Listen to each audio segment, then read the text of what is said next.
Welcome back to Guns Up Review. It's been a while since we put out a video, but we're back today, and guess what we're talking about? I got my good friend Kyle here with me, and today we're talking scopes. As a matter of fact, we're talking cheap scopes, so come on back.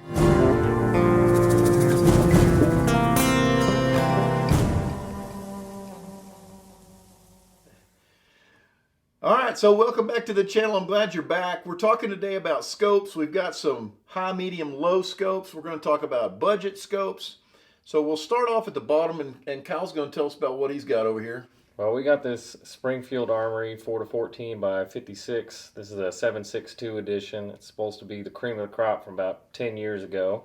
They designed these to really just withstand a lot of punishment, and they were really clear for back then, but nowadays you've obviously got some better options. So this does look pretty long, I know, but this is all sunshade out here, so it's really just a normal scope. But that's going to be our low end. You can pick one of these up for around $400 nowadays. So that's about all we have to say for it. Okay. And then from there we move on to something like this. This is a Leupold VX3, a Vereecken 3. It's a 4.5 to 14 power. Boone & Crockett reticle, 50 millimeter front objective. This is a super nice scope. This is what I hunt with every year. This has been on my rifle for years and years and years.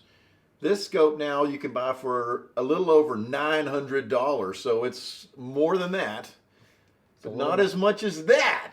Yeah, this is going to be the cream of the crop for what we've got here. This is the Schmidt and Bender, made in Germany. This is the PM2.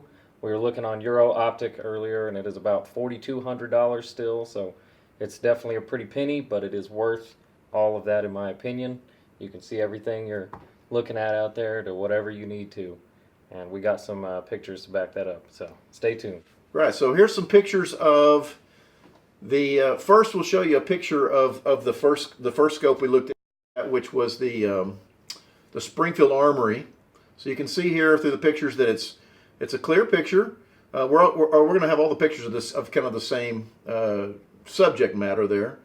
That's some transformers that are maybe 50, 75 yards away. The next picture that you see is through the Leupold scope.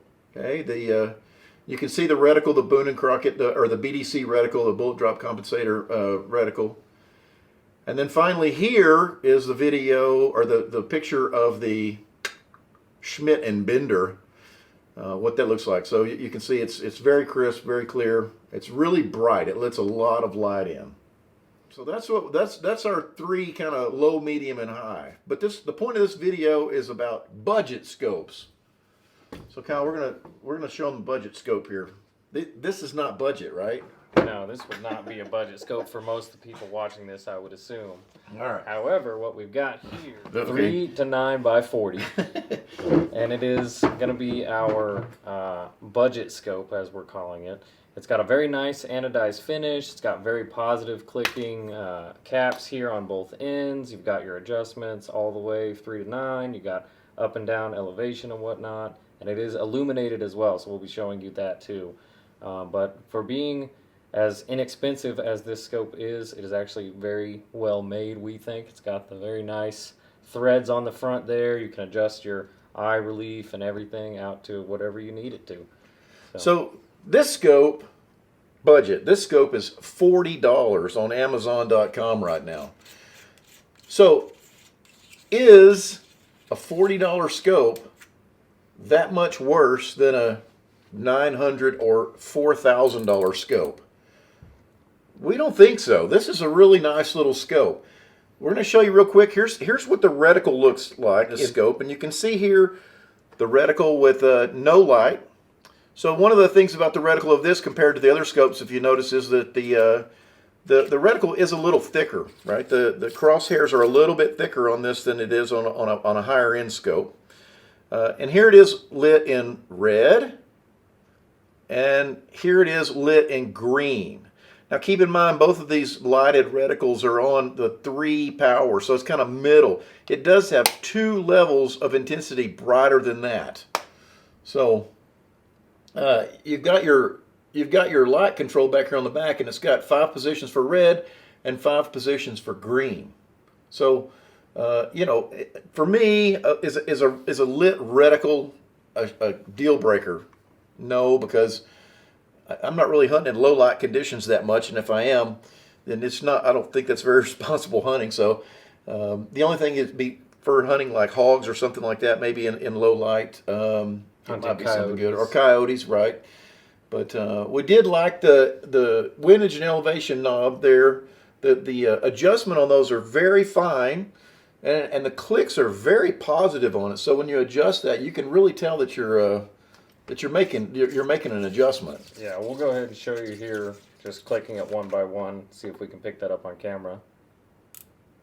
You probably can't hear that, but it's got resistance, and it's got a real positive click. So I've got some cheap scopes that's just, you know, turn it with a screwdriver and it's just got marks on it, but no clicks. But And it tells you here you've got 1 click equals 1/4 of 100 yards every time you're clicking it as well. right.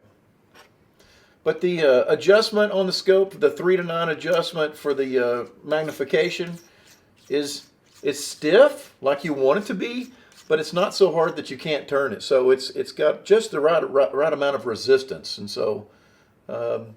You know, the only thing that I could tell a difference in this scope and a higher end scope, other than it's not quite as bright, the resolution isn't quite as good, is that these, when you look in the scope, you can just see a black tube when you look at the scope. And this one, you can see how it's made. But again, when you have the scope mounted and shouldered, you should be looking straight through it anyway, and that should not be a distractor to you. So I don't know. What do you think? Would you buy one of those?